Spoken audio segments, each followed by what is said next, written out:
Welcome to Dig It, a real estate podcast by Hubbell Realty Company.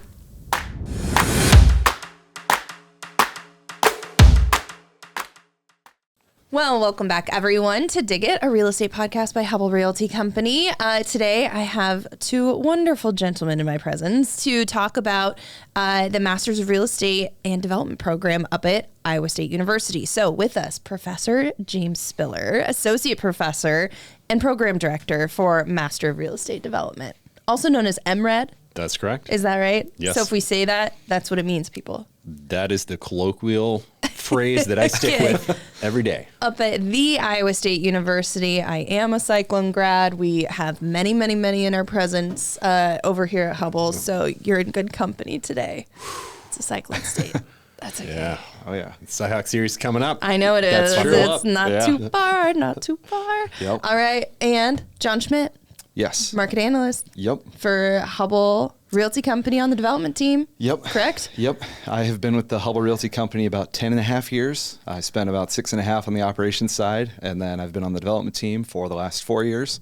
And then I just graduated from the Masters of Real Estate Development program, also known as MRED, which we definitely call it that. Yes. You know, I have an MRED graduate actually on our development team. Unbeknownst to me when I started the program, but he also graduated through the program. Who's that? So, Kevin Laurie. Kevin? Mm-hmm. Yep. Sweet. Yep. Mm-hmm. Love Kevin. Yep. We're sneaky. Sneaky. Yeah. Sneaky Oh, yeah. good. Yeah. I love it. And did you say the Hubbell Realty Company? Because is that like... Not intentionally. Oh, okay. I was going to say, is it... The Ohio State? The Isn't that Ohio what it State? is? Yeah, that's what I was thinking. The Iowa State. The Hubbell Realty Company, Program. Yeah. The only one. Well, perfect. Can we start off, again, we're going to dive into what the MRED program is, why it's so special, what it means to real estate, especially for Hubbell and Iowa as a whole, I think, or maybe the nation as a whole, considering there are cyclones sprinkled out everywhere. Ireland was a great, that was a great just coming Takeover. together. Did you go to Ireland?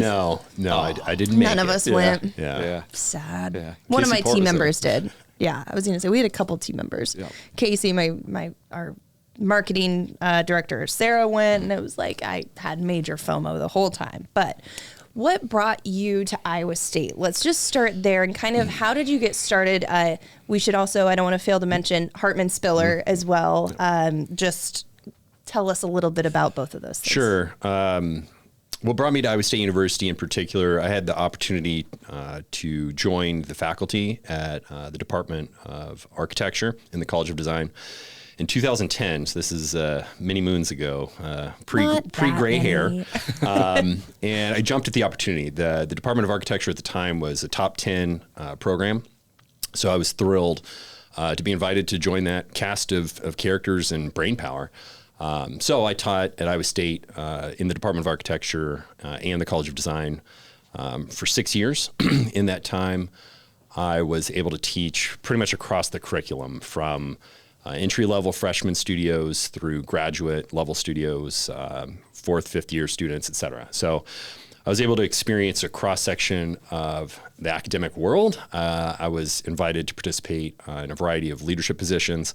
And in my final year, I was overseeing the core program. So anybody who has graduated from the College of Design at Iowa State University knows the core program.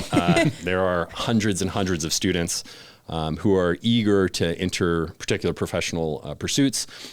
And the core program is sort of their first meditation on design. So I was overseeing 16 professors and orchestrating the coursework and developing curriculum. Nice. And working with the administration to deliver that top level educational program. So that was what got me started at Iowa State. And at the same time, I was practicing for a boutique architecture firm here in Des Moines. At that time, if you backtrack in the real estate world, 2010 was was just past bottom, approximately. You're telling us. Yeah, we remember it. So if you're in the professional services side, like I am, we were struggling to find, I'm going to call it the more common projects that preceded the market kind of downturn during the housing crisis. And so a lot of the projects that were still accelerating at the end of the 2000s and turn of the 2010s were driven by a lot of federal or state economic programs. And so a lot of institutional work, but on the private side, it was, at least in the realm I was servicing, historic tax credits. So that that category of work became my life for probably 3 to 4 years, where I was only doing historic tax credit projects. It took me all across the state of Iowa, was doing large projects, small projects, working with community leaders, private developers. Everything was privatized. And so I really got a taste for meeting communities across Iowa. I'm not from Iowa originally, so that was pretty awesome. I Won't hold it against you. No, I'm kidding. Got here as soon as I could. There you go. But I got to travel the state. I got to learn about the history. Right, Iowans are eager to tell their stories, and this is not an old place in the relative history of the world. Yeah. And so what few historic buildings we have are critically important to communities. And so I got to hear those stories. And I think to me, the big learning curve while I was practicing in the world of historic tax credits was how hard it is to bring places that you may have seen better days, how hard it is to bring life back to old buildings that have not been cared for. And the financial ramifications at the outset, from, I'm gonna call it, from deterioration or lack of maintenance, how hard those are to overcome. And simply put, developers bear a big burden to bring places back to life and revitalize communities. Sure. So I got a front row seat on the professional services side. It was a lot of fun. Worked on some really cool projects, stories to tell, but I'll save those for another day. Okay. I want to know your favorite one at the end. We'll wrap back around and close the loop, but I do want to know your favorite one at some point. My favorite historic project, I would say my favorite, and it's because of the people involved, was the Perry Post Office. So it's now referred to as La Poste. I loved working on that project. It was a community effort from top to bottom. And it was driven by 3 women who just loved their community and loved that building. And they wanted to do everything in their power to make sure that the citizens of Perry had a place to celebrate big life events. And it was awesome. So cool. I got to know every inch of that building, and it was just a blast and a pleasure to work on. Yeah. So that was, you did ask about Hartman Spiller, which is a company that I'm an owner of with 2 other business partners. Our firm is just so lucky to work with clients who are business leaders. They are families. These are individuals who are passionate about places and passionate about developing cool ideas. Yeah. And so we're just so lucky to work with individuals who care about making wonderful places, and we have to, I'm going to say, bear the responsibility of bringing their visions to life and try to make that process as enjoyable as possible, because we all know design and construction, it ain't smooth sailing. It's so glamorous. Yeah. Everyone thinks it's so glamorous and doesn't take that long, or it's like, why does that project just take forever to go to? Thought they announced this, 3 years ago. It's like, oh, if they knew. Yeah.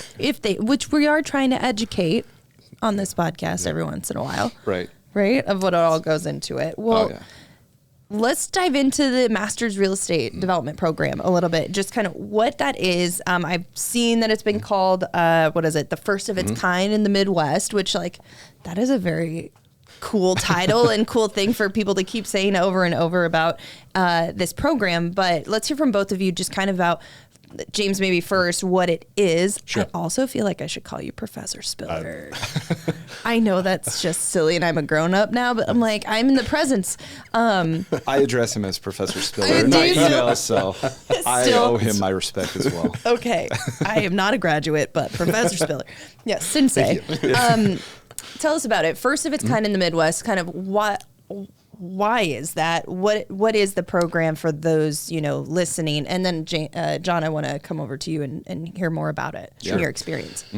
The program started, its first classes started in 2019. So just a tad bit of recent history. Just right ahead of COVID. Bingo. Nice. And this is that is a key component to where our program is. Yeah. And it's not lost on me every day, the amount of changes that have taken root since that time. Yeah. So the program was envisioned really in 2016, 2017 by the leadership in the College of Design and the College of Business to provide real estate specific education, mostly because in the upper Midwest, there are some historic programs, like the University of Wisconsin has a wonderful program.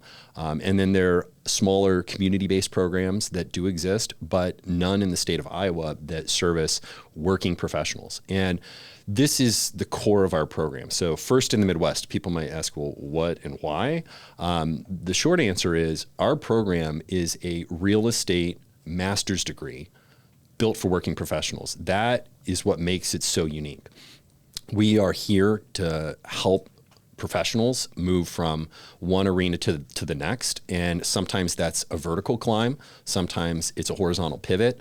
And other times it's just individual development.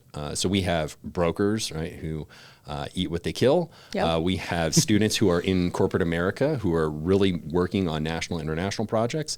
We have regional players who are working across the state of Iowa or upper Midwest. And we have local players who might work for a development team of 3 people. Yep. And so our population is so diverse.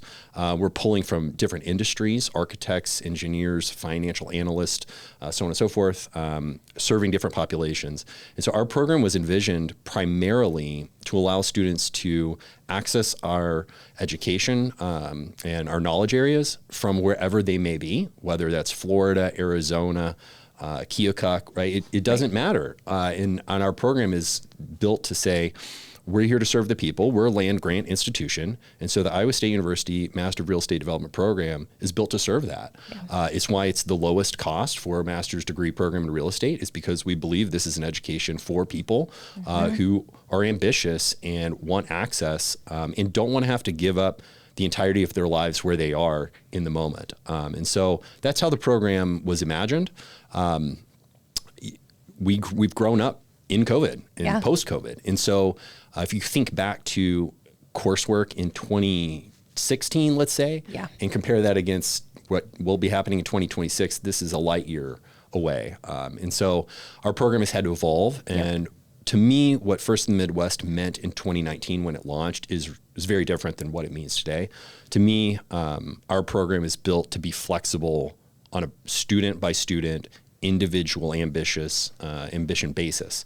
So each student has a life of their own that they're currently leading. Very much so. With families or as an individual or wherever they may be in life's journey. And our program is built to tailor to, number one, their circumstance, number two, their ambitions. Where do they want to get to? That answer is different from student to student, and we take that charge seriously.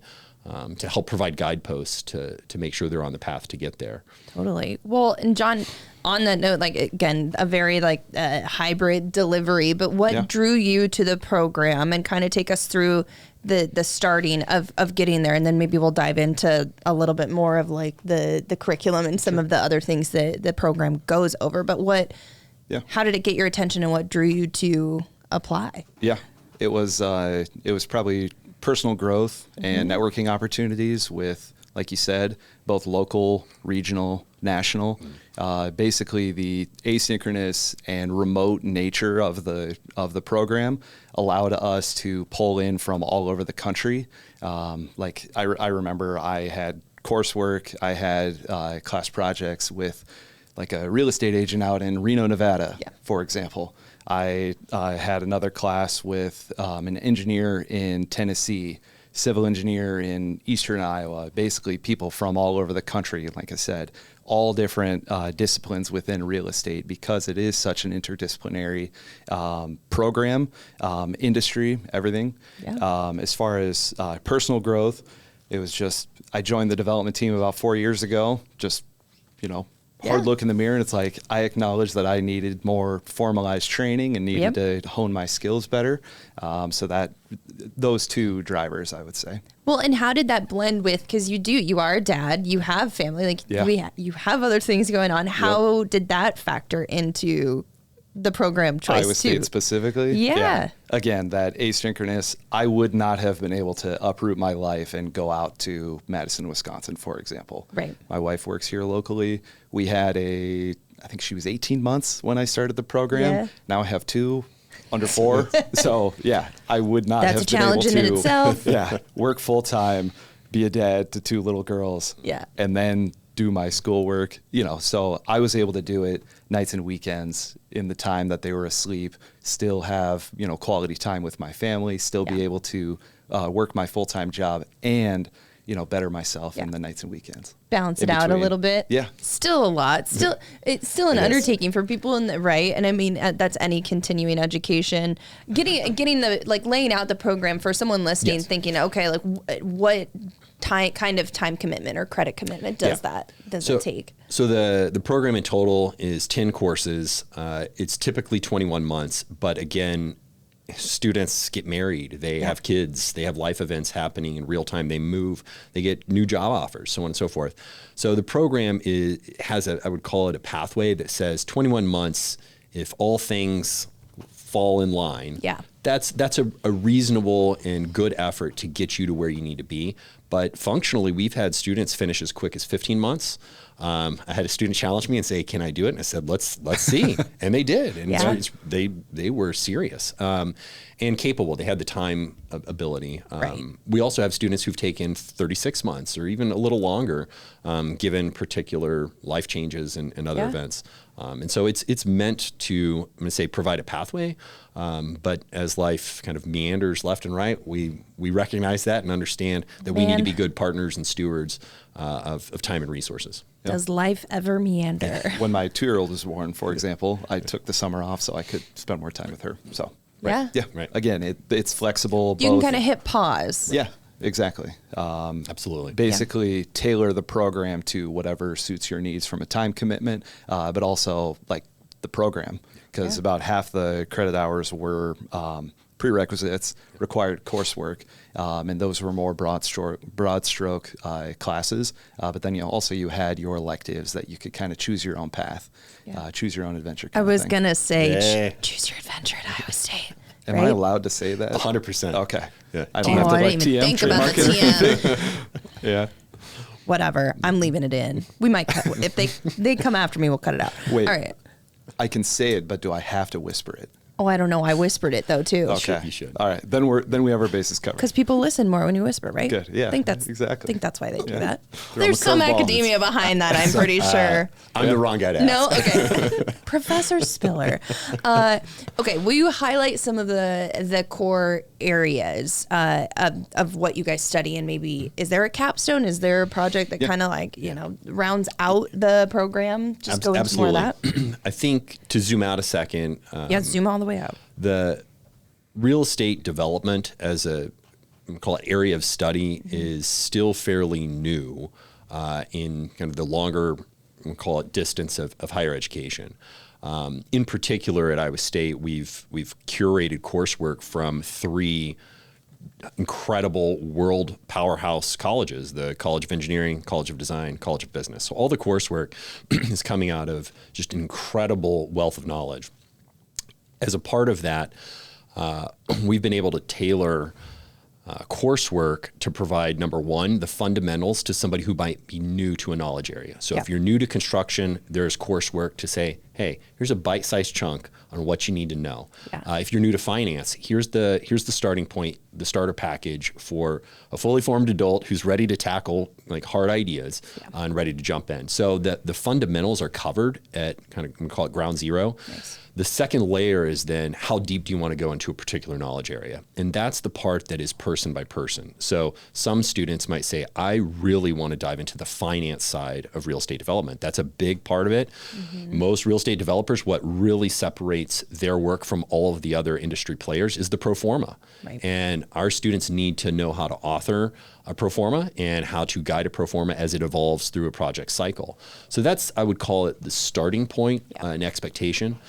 As students identify their particular career goals, that's when the electives, the power of the 4 electives starts to mutate. So some students might say, I want to start my own business. Well, let's look at some entrepreneurial coursework and let's tailor this to you. Others might say they need construction, business design expertise.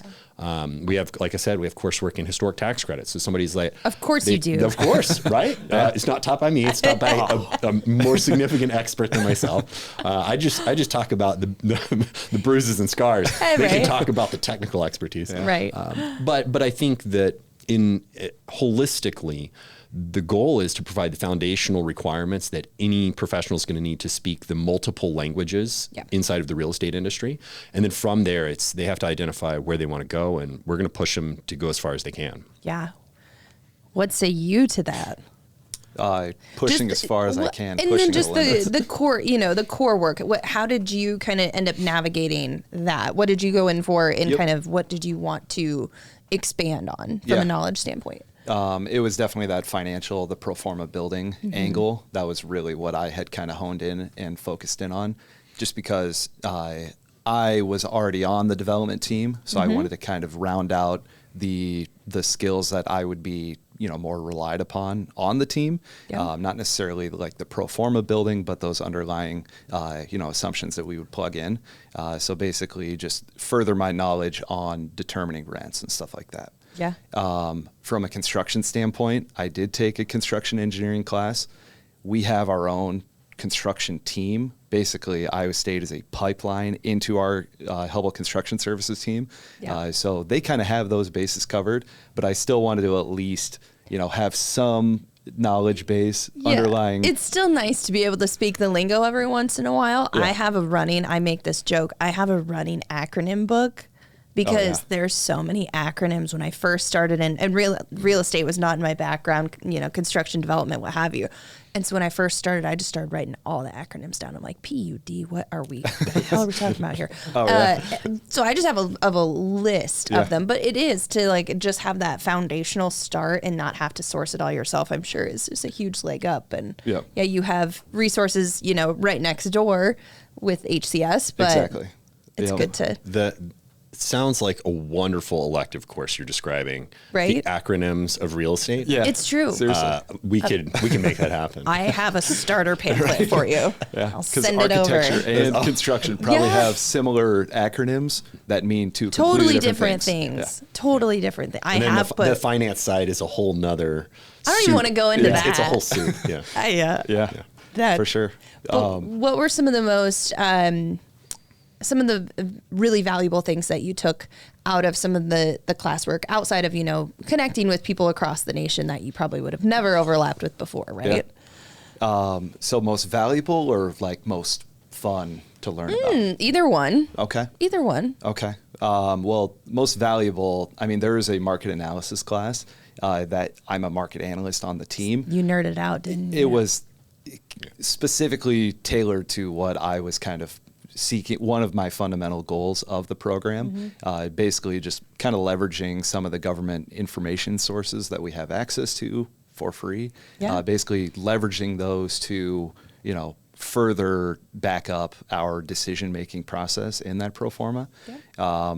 It was hedonic modeling, I think, was pulled out of that. Basically, you take, with big data sources, you can determine how much, each individual bedroom is worth in the rent.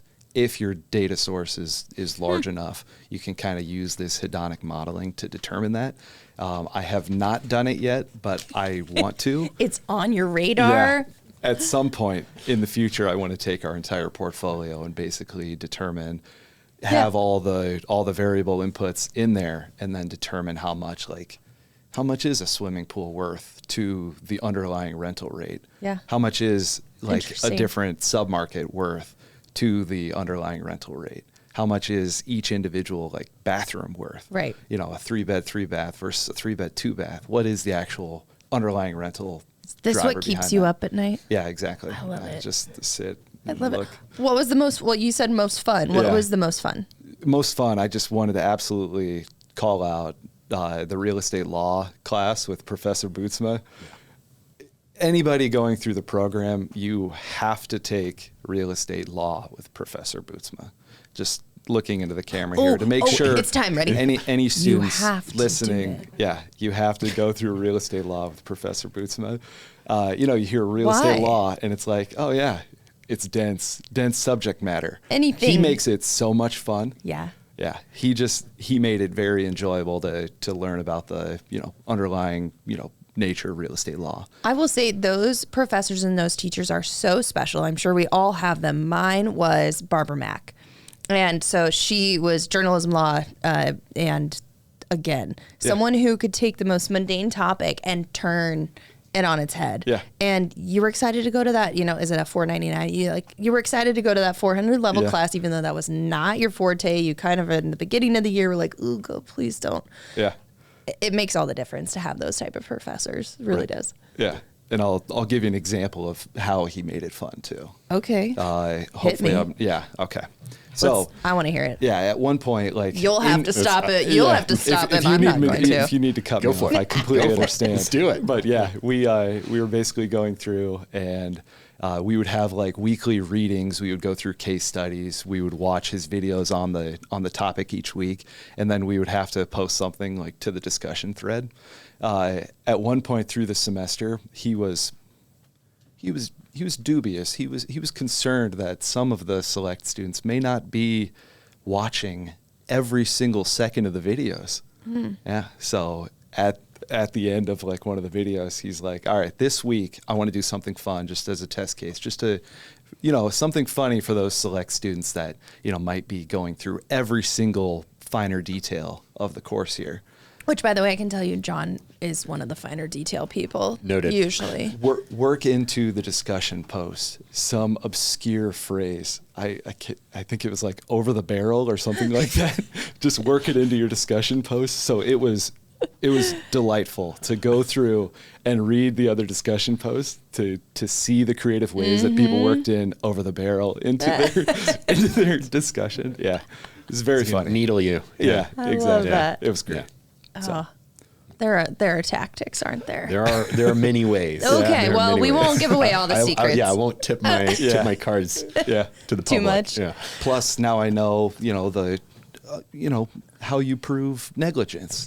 Right. Who doesn't need to know that fundamental understanding? Right. Important. Yeah. Important throughout.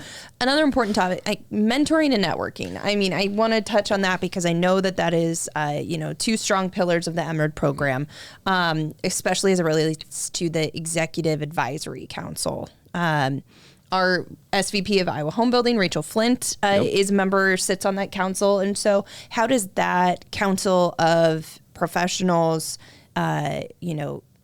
help current students or, even the graduates as well? But I would say the power of our Executive Advisory Council, again, another acronym, EAC. Right, please. The power of our EAC members is these are not just seasoned professionals. They've climbed the mountain, and they're all very passionate about sharing their scars and stories and providing guidance. So the thing that's most impressive is they want to talk to our students one-on-one. Yeah. That's where I'm going to call it the magic happens, is where a student has an interest aligned with one of our council members and we connect the dots. I stay out of the way and let those two individuals go toe to toe on, I'm going to say what the interest area is, what that individual or EAC member can provide counsel on. And ideally, that person is being able to, ideally the EAC member can challenge the student to grow in ways that they can't see that they need to grow. And then supplementary, our EAC, they really want to jump in and talk about school projects. It's a fun adventure for them to get out of the realities of daily deliverables and quarterly targets. So oftentimes our EAC members are really excited to just jump in and say, hey, what are you working on? Let's talk about something you're struggling with in the class. So point blank, they want to get in and do the dirty work of teaching and providing guidance. To be honest, I'm going to call it structured formal mentorship programs tend to, I'm going to call it, become beholden to bureaucratic processes and timelines and got to do this. What we've found, and this is really the ethos of the program, is what we found is when a person is interested in something and attacks it with passion, it's met with a supplementary passion. It's met with reciprocal engagement. And so our goal is to find the interest areas, the knowledge areas, and the passion, and put the people in the room together, and I stay out of the way. Watch the magic happen. Yeah. What was it like to have that kind of counsel, just an arm's length away? Absolutely. And that passion that you're talking about just kind of forms the relationship naturally. Like we had a sustainability, kind of a resilience type course. So we were talking about public transit, and we interviewed Councilmember Mandelbaum for that because he has a passion for public transit. DART was kind of going through some changes, some budget cuts, some potential budget cuts at that point in time. So we interviewed him, and then in the MRED capstone course, we had an interview that we had to conduct with a member of the EAC. So I asked Professor Spiller if I could interview Councilmember Mandelbaum, because with the challenges currently that we face today with interest rates, insurance rates, everything like that, all the material cost inflation that we've been dealing with, affordable housing is another passion point that he has. I also wanted to learn more information about that. Yeah. So circling back, didn't touch on public transit this time, but we had already built that. We had already established that connection. So I reached back out to him and see if I could interview him about affordable housing, pick his brain about that. So, yeah, I think the best part of the program is the cocktail of people who make projects go from kind of a faint idea to happening. And it engages politics, it engages money, it engages design thinking, it engages the engineering behind it all. And all of those different participants, I mean, I excluded sales, but they're pretty critical too. That all of those different participants make it happen. And I think our students have to recognize the areas they either do know a lot about in that, and the areas they don't know a lot about. And we want to challenge them to get better at both, to max out their top end talent in an area, and then to discover an interest that they kind of need to have working knowledge of. And so challenging our students to hop into the arena themselves with the real professionals who've been doing it for 30, 40 years, that's a real critical ingredient to the success of our students. Well, and I mean, talk about real world, right? That is the way that the magic is made, is that you get to this point where you have all of this knowledge and you say, okay, now this is out of my wheelhouse. It's so nice to be able to look around or over and say, okay, I know that person. I have a slight connection with that person, and I know that this is their specialty, and you can tap into that, because you can't know it all, right? As much as you maybe want to some days. And leveraging that student status allows you to ask any question, because there are truly no stupid questions. I'm just going to say that you should be able to ask questions at any point in your career and your age, but it kind of gives you that, like, there's a little bit like more a free pressure in a pass, professional setting where it's like, there are no stupid questions, but then you ask and it's like, there are no stupid questions, but there are looks, right? There's posturing in a professional environment. And when you're a student, you can shed the disguise and just be like, okay, I don't know anything about this. Yeah. Full disclosure, I don't know what EAC means. Right. No, I'm just one more acronym for my booklet. What other ways because we talked about the historic tax credits and some of your experience, but what other ways are you seeing your experience or other professors' experience shaping this program, whether that's at the College of Design or Ivy College Business? What does that look like? I want to answer this slightly differently. Well, I'll explain. It's about student experience. Yeah. I'm an adult. You're an adult, right? We all have a lot of things. Most days. We all have a lot going on, right? And we're balancing the pressures of delivering in our work environments, which can be very competitive. And we also want some kind of balance in our personal fulfillment. So whatever things that bring us joy, whether it's family, cooking, whatever interests exist. And I think understanding the ebbs and flows of interest and focus and the ability to deliver things on time, that is constant. Yeah. Like as an adult, that's always there. Yep. And our students are experiencing that to a slightly higher degree because they're in a formal system that says you have to be done by this day and time. And my point is that in my professional experience and my colleagues in our faculty, they've also experienced a lot of varieties of professional experiences in the working world. All of our professors have experienced development in some form or format, whether they're investors or analysts or researchers or Ted, who oversees our historic tax credit, he was a reviewer for the state of Wisconsin. Right? Mike McCree, Right, Mike McCree is an in active the broker. mix as, brokerage. Right. He was in our So building. our faculty have tons of experience across different sectors that we've had to balance as professionals and people. And Right. my point is that our program is really focused on the holistic experience, part one. And part two, we have to bring in those case studies into the classroom. There, of course, are the called book case studies. Yeah. But more importantly, our professors are bringing in their lived case studies and tasking students to think about the pressures that have arrived unexpected mid-course that change all of the variables. So assumption A goes out the window when you get the phone call from the politician who says, I'm going to do everything in my power to stop this. And they tell you that behind closed doors, and now you have to react. Right. What do you do? Or, right, your financial stack all of a sudden becomes, I'm going to say, obsolete with a couple of market shifts.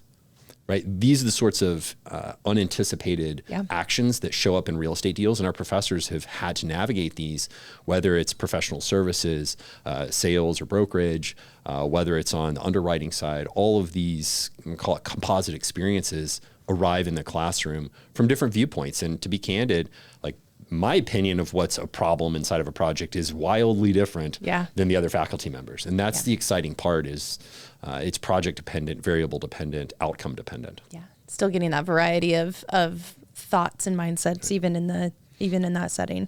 Yeah, it's a completely different, case to read something in a textbook versus experience it firsthand. Oh yeah. Yeah. Absolutely. Absolutely. Well, okay. I saw this recently on LinkedIn. Iowa State's MRED team achieved what? Third place. Third place in the 15th annual Real Estate Challenge in Chicago. That's correct. Which is pretty cool. What is that? But also, what lessons did you see the students learning there? And what did that mean for the program to be able to achieve, third? That was our first participation in any case study as a program. Okay. So that's big in and of itself. That was a collective discussion inside of our program was, are we ready to essentially compete with our colleagues and peer institutions across the nation? Yeah. We looked in the mirror and said, it's time to step out onto the stage and go for it. Take that lead. To be blunt, it was all of the work of the students. The students took everything that they've learned in their professional careers, plus their experiences inside of the classroom.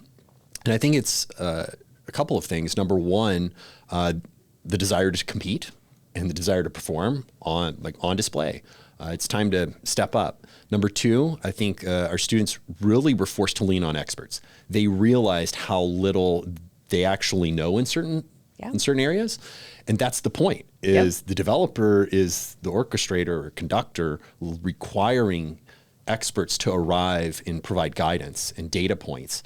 The third part is then how do we take all of these, I'm going to call it competing interests and competing outcomes, and distill it into one argument that is strong and brave, but respects the data and anticipates where the market's going. And that was a struggle. Yeah. Those were late night arguments. It was all on Zoom, right? But everybody's sitting at their dining room tables, I presume, or wherever they may be. And it's near midnight, and we're arguing about how does this team arrive at a conclusion that they believe in and can validate through all the different assumptions. So what was learned? What were the takeaways? I think being brave enough to call the experts. So this particular case study competition was hosted in Chicago at a site that has been underdeveloped in an area that's economically depressed. And so it was hosted through the Harold Eisenberg Foundation. Okay. And that case study is intended to challenge students at a very, I'm going to call it high level of investment. So hundreds of millions of dollars of investment, not your local investment team trying to do a $10 million deal. Right. So our students were having to jump into areas of finance and city planning, right? this is Chicago, one of the highest regulatory environments in terms of building code in the United States. And so they had to reach out and find connections inside of the city to ask tough questions, or questions that may seem dumb, right? And say, I don't know what this is. Can you teach me? And they had to continuously go out on a limb in areas where they felt afraid. And that's, I think, to me, the biggest lesson is realizing your own power to just go out and keep asking, to keep going when it feels impossible. And I thought our team did a wonderful job. Clearly, pulling it all together. They, I think, recognized afterwards that how they presented mattered. And to me, like, that's just a byproduct of our school's inexperience in the case study world. Right. Right. Like, you always have to know, what are you being judged against? And I'm saying this in the professional arena too, not just the school arena. Yeah. And so understanding who you're competing against, what are the jurors or politicians looking for? What are the prospective buyers looking for, so on and so forth, and reading the calculus of what they're after, doing the hard work up front to create the argument and data, and then put it all together into a cohesive presentation. They did a phenomenal job. I'm so proud of them. Yeah. They're proud of themselves, as they should be. Good, they should be. Yeah, and it was just a whirlwind of an experience. So we're definitely excited to come back and continue to build on that success. Is that something that occurs every year, and then it's just up to that graduating class whether to attempt to do it? It is. And that was built into our capstone experience, which is, I've taught that course for 5 years. It's a lot of fun. It's kind of the last hurrah. Yeah. It's where the students get to really stretch their legs in a variety of ways. So this was the first time we've introduced the opportunity to compete in a case study competition. That is really appropriate for, I think, professionals who are looking for the large project, urban type real estate development experience. Right. For other students who really want to be in a local market, or they want to be active on small projects, that may not be the best project for them. I mean, they'll learn a lot, but functionally, if we can provide alternatives for students to hop into, I'm going to call it, their own areas of interest, that might be a better fit. And so, again, this gets back to our program has evolved kind of post-COVID era to say, all right, where do you need to get to, and how can we make sure that the coursework we're building serves you and gets you to that end point? And so this, the case study challenge was an opportunity for certain students, and others, maybe that's not the right fit. They need a different type of academic experience. So for sure. Yeah, for sure. So the capstone class, I mean, it was kind of a sliding doors. You could choose to go with the case study, more of like a national large development, like you said, hundreds of millions, or you could kind of stick with something locally. I went with the local one. Yeah. We worked with the Southridge Mall owner. Nice. Yeah. Yep. So it was just an opportunity to network and work with people locally. So I was really on the fence which one I wanted to go with. That would be hard to choose. Each one honestly had its own challenges, yeah. And I want to acknowledge that the local projects we've done, again, Iowa State's a land grant institution, and for the past 4 years, we've done inside of our capstone project, we've done partnership projects with communities. So these are meeting the mayor, talking to the city council members, talking to city staff. These are your economic development negotiating partners as a developer. And so learning to speak with them and advocate for the ideas that you have relative to market conditions and available ground or available properties, that's a critical ingredient. And so students who want that sort of localized experience, Iowa's a wonderful place for us to provide just enough big city variables, but approachable people and professionals inside of city and outside of government and within the local community who want our next generation of real estate leaders to get repetitions, get those reps in while there's still sort of that free flow of conversation and collective learning before you're in the hot cooker. In the really, in the real world. Of the moneymakers, right? Well, and we're rounding down our time, which I know is kind of crazy, but time flies here. It always has. What about industry stakeholders and again, maybe hyper localizing it? Because of course in Iowa, workforce attraction and retention is huge. We're always trying to draw people in and keep people here. But, how can we be better leaders and influencers in relation to this program about regional education and really just trying to, shape what that looks like and how this program can keep benefiting Iowa as a whole? That is the question that when I stepped into the leadership position in this program was asking is how does Iowa State University and real estate as a topic, how did these two things coexist naturally? The short answer is we are a regional institution. Our reach is throughout the upper Midwest. Yes, it goes national, but if you ask people inside the upper Midwest and you say Iowa State, they are going to point to those nationally ranked programs across the colleges we've already mentioned. So part one is, what does Iowa State and real estate have to do with each other? Yeah. And to me, it really is about, I'm going to say, the common themes of economic development, meeting the needs of housing and businesses and growth, so cultural development as well.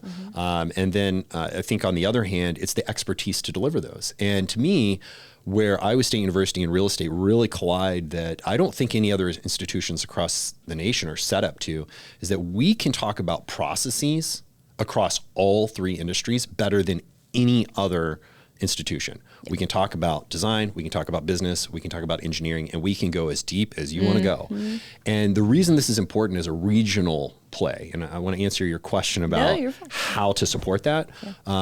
I think this puts Iowa State University in a really unique position to simplify the equation, where we can talk about simple deals in simple communities that there's not a lot of, I'm going to call it high-end ROI on the back end, but those deals still need to happen. People still need a place to live, and they still need a place to shop and a place to work and a place to congregate. And Iowa can provide the simplest of real estate deals as a case study with expertise. We can also provide access to the larger markets.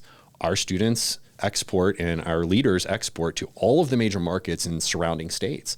Iowa's not a large market. We're a small market. We know that. But when you study in a small thing, you can really dial in the fundamentals. So to answer your question, how can the profession, how can the industry professionals surround and support this new wave of real estate professionals? To me, the answer is simple. Number one, talk to your staff, talk to the people who are curious about this, and ask them, number one, what is it that you can already do really well inside of our organization that we haven't asked you to do? So number one, like what untapped potential is already present? Number two, where do you want to get to inside of our organization or beyond? And if you're brave enough to ask that question, you'll find out how far people want to go. And to me, the next part, and this is really important, it's a small network across the upper Midwest. There are different pools of professional organizations and associations, depending on which city or jurisdiction you're in, that really kind of hold the cards of what's happening and what's not happening. So that is a critical ingredient to an individual's success, knowing which room to go to then build out your knowledge area. So this gets back to, like, we have an incredibly diverse set of students, some of whom really need to be going to the building owners and managers association meetings. We have some students who really need to go to the Urban Land Institute. We have certain students who need to be going to CCIM Institute. These are all professionally curated organizations with intelligence and knowledge and networks. And professional organizations, in my opinion, should absolutely lift up their staff by encouraging them to step into the correct room, part one. Part two, recognize where they want to get to, because just going to one institution or organization isn't generally enough to cut it in the complexity of the real estate industry.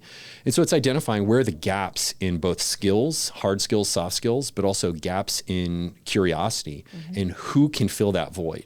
Sometimes it's an educational experience, like what John and I are describing. Sometimes it's an informal educational experience. Sometimes it's volunteering in a community organization to get access to knowledge you otherwise wouldn't have.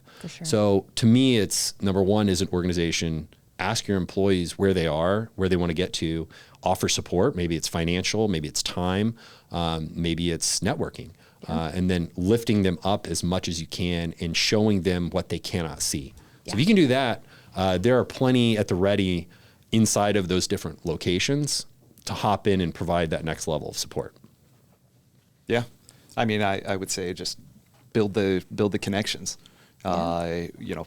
Professionally, you don't necessarily know, like you said, what curiosities you might have underneath unless you ask those questions and, make the connections. So, okay, we're rounding it out. I know. It's I'm crazy. long-winded. I know. No, I'm loving it, and I could keep going. But So if a prospective student is listening out there in the audience, right, or watching, hi, you can do both. What would you tell them about MRED's program and just the ability to further your career and just, the opportunities it creates? Let's start with you. Yeah.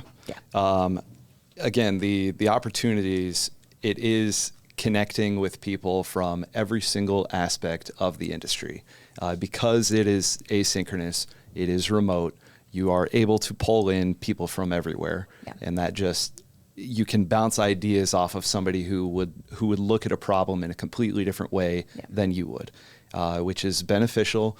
It rounds out your knowledge base because then you kind of pick up on things by osmosis, right?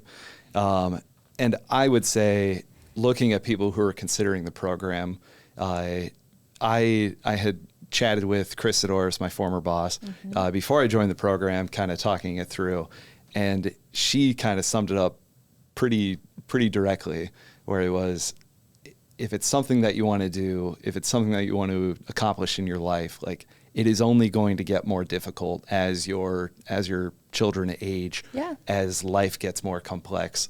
So like, just go for it now, because it will only get harder if you wait. She gave you the Nike advice, just do it. Yeah, a little exactly. bit. So that's what I would say. Okay, just do it. From John. What about you, Professor Spiller? So I had to last time. Promise. It's okay. Since the gray hairs have really come in, I'm starting to acknowledge that. Distinguished. It's a pain, right? But a privilege. No, I think if a prospective student reaches out, the number one question I have for them is, where are you trying to get to? And that's a question that is always evolving. So you can only see what you can see today. So I'm going to ask, where are you trying to get to based on what you can see today?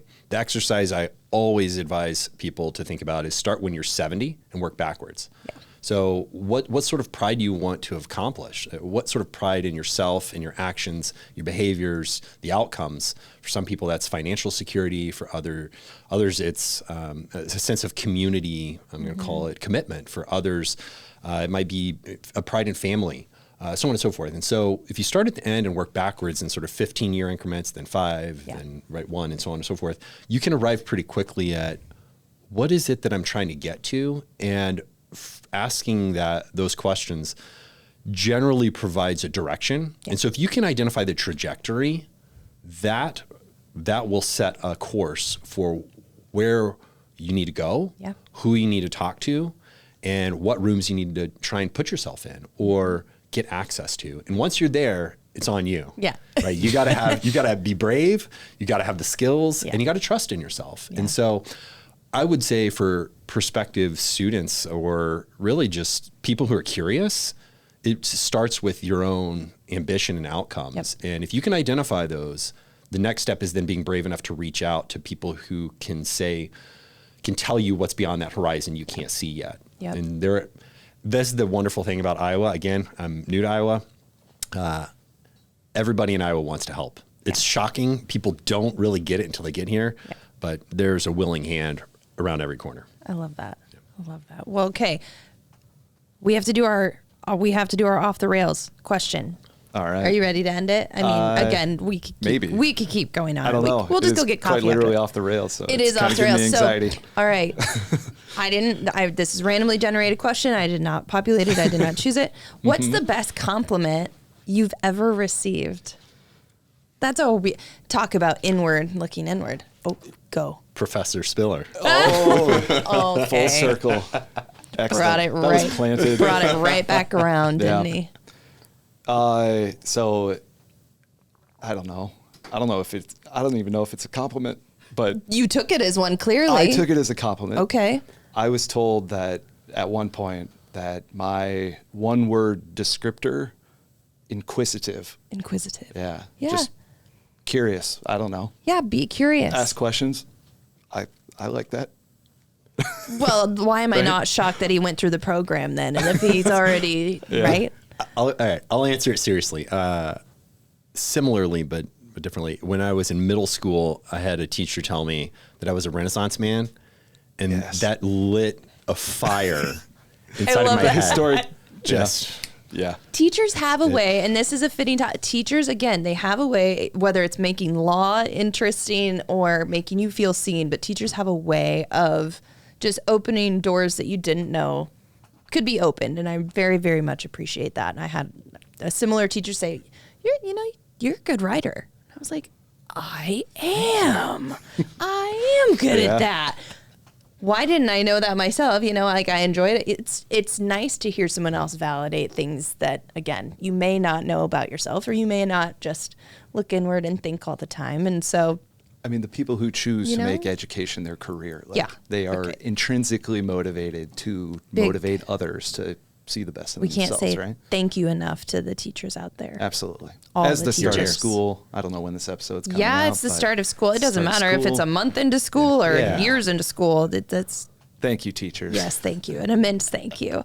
Well, thank you both for coming on and taking the time and sharing about the program. We'll put a lot of links in our show notes so people can figure out, they can see the FAQs, they can see the coursework and some of the details that come along with the MRED program, but also just Iowa State in general. Shout out Roll Clones. We'll see how they do this season. And thank you both so much. thanks for having me. It's been wonderful. Yeah. Thank you. Appreciate it. Dig It, a real estate podcast by Hubbell Realty Company, is produced by Amplify Des Moines. Check us out wherever you get your podcast. Find us on YouTube at Hubbell Realty. Check us out on our website at hubbellrealty.com. And of course, like, subscribe, follow, and share across all social media platforms.